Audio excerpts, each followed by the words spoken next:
Hello guys, good morning. Breakfast tayo. Kaya akong pumahaw karon guys, oh. Pumahaw sa pobre. Inakoy tangkong, nakoy itlog, nakoy bangus o inaling. And of course, di mawa aning kape guys, no. But ang akong gustong i-try karon guys, ining amo ang paliyan, no, mo lutuan siya. Wa man siya pait.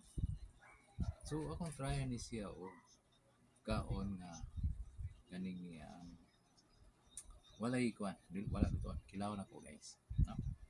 So 5 ka ingkit gani kaya gani di maguba akong now perfect pero maguba gani akong now after 5 bites pait gani siya guys.